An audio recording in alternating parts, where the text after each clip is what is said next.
Estamos comunicados con la hermana Kiki Ramírez. Ella es la coordinadora de ENDEPA, del Equipo Nacional de Pastoral Aborigen. Queremos hablar de este encuentro en México y del papel y el lugar de los pueblos originarios también en las distintas pastorales y en nuestra realidad, ¿no? Hoy en un día en el que hablamos mucho de la Laudato Si. Así que bienvenida, Kiki, ¿cómo estás? Muchas gracias por atendernos. Buenos días, muchas gracias, un gusto compartir con ustedes. No, gracias a vos por este ratito. Estamos acá con el doctor Ernesto Gildesa y queríamos, bueno, preguntarte en principio cómo fue la experiencia de participar en México de este encuentro con tanta gente o con tantos miembros de las pastorales de los pueblos originarios. ¿Cómo fue eso? Fue una experiencia, la verdad, muy importante. O sea, México tiene un proceso, un camino muy largo de reflexión sobre todo lo que es la teología india y bueno, y en este congreso se vio reflejado todo ese proceso vivido por los distintos pueblos de México, ¿no? Así que fue muy interesante porque, bueno, fueron muchos los participantes, prácticamente 600 personas durante una semana. La verdad que para mí fue una experiencia muy fuerte, quizás. Nosotros aquí en Argentina tenemos otros procesos, pero fue de mucho aprendizaje, bueno, para mí, ¿no?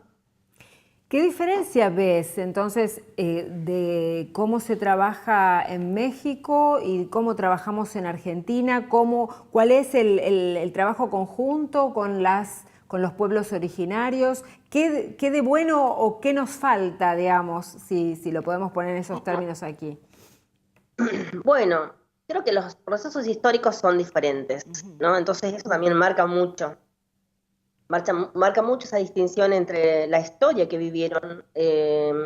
Allá tienen 500 años de historia, de conquista, por decir así, y aquí tenemos mucho menos. Claro. Al menos los pueblos indígenas en Argentina, sobre todo algunos sectores importantes de Argentina, entraban en contacto con los no indígenas mucho tiempo después, ¿no? Algunos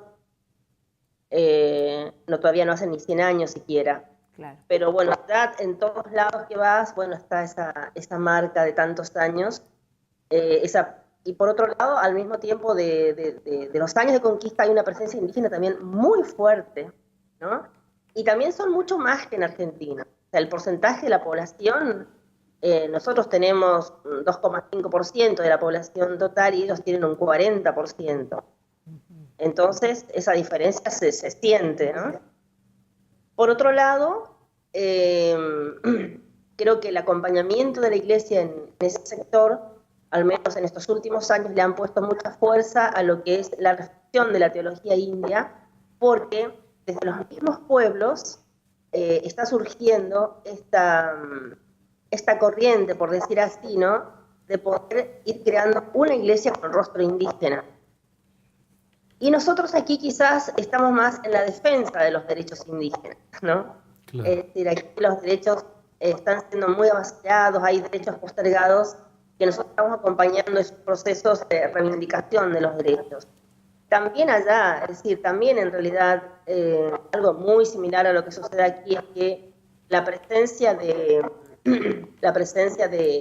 los grandes grupos económicos, los grupos extractivistas también están muy presentes. Pero, bueno, en ese sentido sí, hay similitud. Y bueno, perdón, ¿qué escucho? Kiki, en tu experiencia, ¿cuál es el orden de prioridades que pondrías a los problemas de la comunidad que vos cuidas? ¿Qué dirías? ¿Hay un problema de respeto por los derechos humanos? ¿Hay un problema de educación? ¿Hay un problema de salud? ¿Hay un problema de integración? ¿Hay un problema de explotación? ¿Cómo jerarquizarías los problemas de la comunidad que vos cuidas? Bueno, entonces voy a hablar de mi propia experiencia. En realidad nosotros podríamos decir que acompañamos a las comunidades, si bien uno intenta cuidar, digamos, pero no sería para mí la palabra adecuada, cuidar, sería más acompañar, caminar junto a las comunidades. Yo vivo en la provincia de Misiones, acompaño junto con el equipo al que pertenezco al pueblo Mbea guaraní.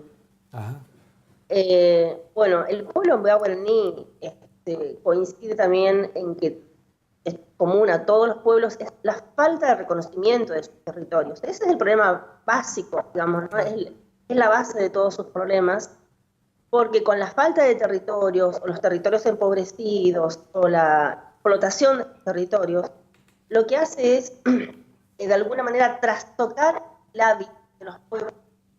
Y si se trastoca el hábito o el entorno ambiental del cual ellos tienen muchísima ligación, eso hace que se desequilibre toda la vida, el sistema, digamos, de vida de las comunidades.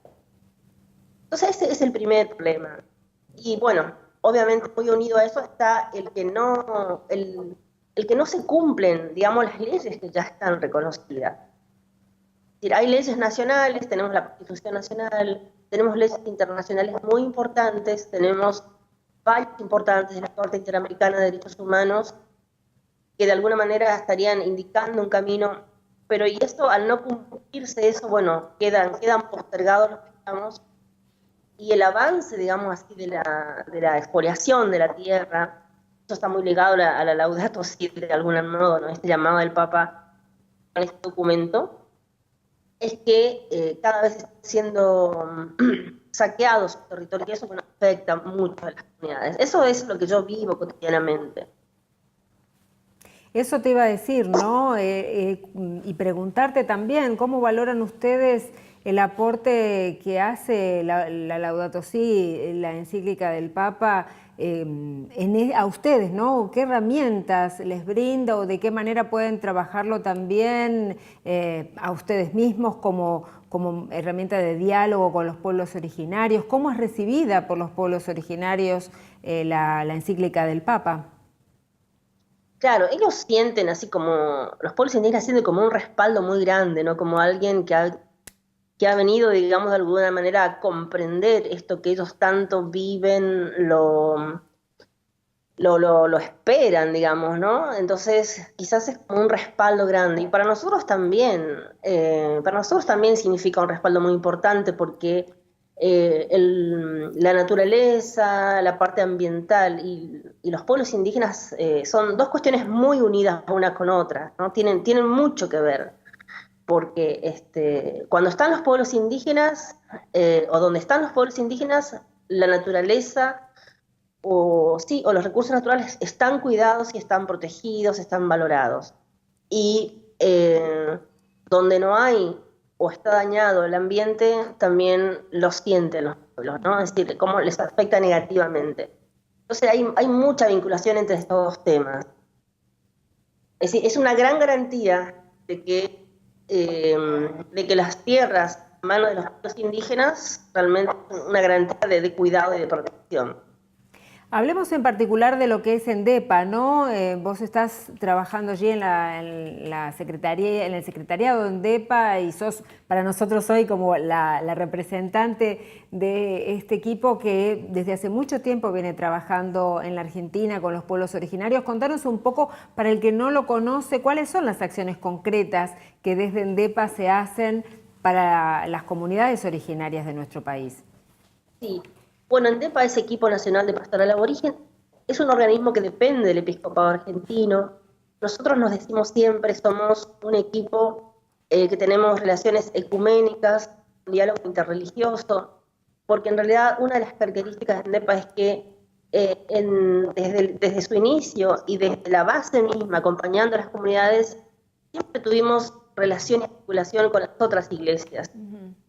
Y también de diálogo interreligioso decimos porque, buscamos esa interculturalidad, ese diálogo interreligioso, más allá de que los indígenas practiquen o no una religión o nuestra religión. Es decir, siempre buscamos este diálogo.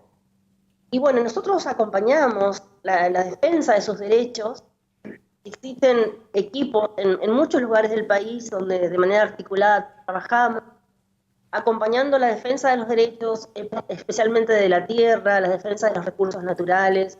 También hay equipos que acompañan la educación bilingüe intercultural, grupos de jóvenes o de mujeres que últimamente vienen como teniendo una voz muy particular, las mujeres indígenas que se vienen juntando y encontrando. Es una cosa muy importante esto porque las mujeres son las que están al cuidado directo de la cultura, de la vida. Entonces, ellas muy preocupadas también por todo esto que sucede en sus comunidades, se reúnen y bueno, y también dan su visión de todo lo que pasa y lo que se puede hacer, ¿no? Desde la visión de la mujer. Bueno, nosotros contamos con abogados en algunos lugares, entonces también es muy indispensable para nosotros la presencia de los abogados, porque como los derechos continuamente son violados, necesitamos de esa presencia, ¿no? De apoyo jurídico de ellos. Claro. También hacemos capacitaciones, ya sea a jóvenes o a líderes indígenas, para que conozcan estos derechos que tienen, ellos se apropien y puedan ser ellos mismos quienes atiendan sus cuestiones, ¿no? ¿Qué es lo que se trajeron desde... Perdón, Ernesto, no sé si querías justo decir vos. Quería preguntarle a Kiki simplemente, digamos, la riqueza de ese diálogo interreligioso. ¿Cuál consideraba ella que era el valor más importante de lo que le enseñaron los pueblos originarios a ella? Nos enseñan mucho. A mí me enseñaron mucho los pueblos indígenas. Por empezar, ellos tienen, una vez parece que entrar en otra dimensión de las cosas, no estando con ellos. Porque el tiempo es diferente, la concepción del tiempo es diferente. Por ejemplo, el lugar que ocupan los niños en una comunidad es muy importante, es central. Los niños tienen un lugar muy destacado en la comunidad. Por ellos se hace todo. O sea, todas las luchas que ellos inician o hacen, lo hacen pensando en las futuras generaciones. Por eso los niños son muy cuidados, como también los abuelos y las abuelas.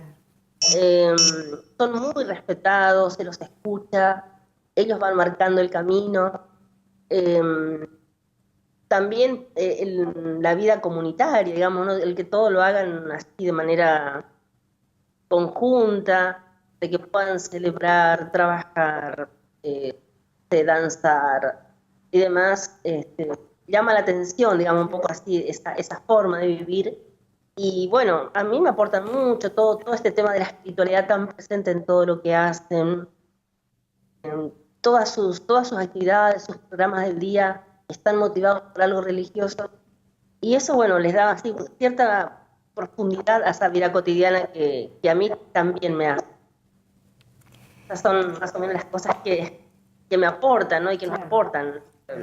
¿Y de México qué trajeron ustedes que fueron para allá? ¿Cuáles son las cosas que pensaron, bueno, esto también lo podemos trabajar cada uno, ¿no? Porque no solamente estuvieron representantes ustedes de Argentina, sino desde otros países de la América, como para poder compartir el trabajo que se hace con los pueblos originarios. ¿Qué cosas vos aplicarías que viste de otros hermanos latinoamericanos aquí en tu trabajo cotidiano?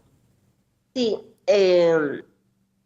primero quiero decirte una cosita, que en la pastoral indígena en América Latina también estamos articulados, así como en DEPA es una articulación de equipos diocesanos, en América Latina también hay una articulación, se llama así AELAPI, que es Articulación Ecuménica Latinoamericana de Pastoral Indígena, donde también es muy importante porque a nosotros desde aquí nos da también una visión latinoamericana de las luchas de los pueblos, del aporte de los pueblos en general de América Latina.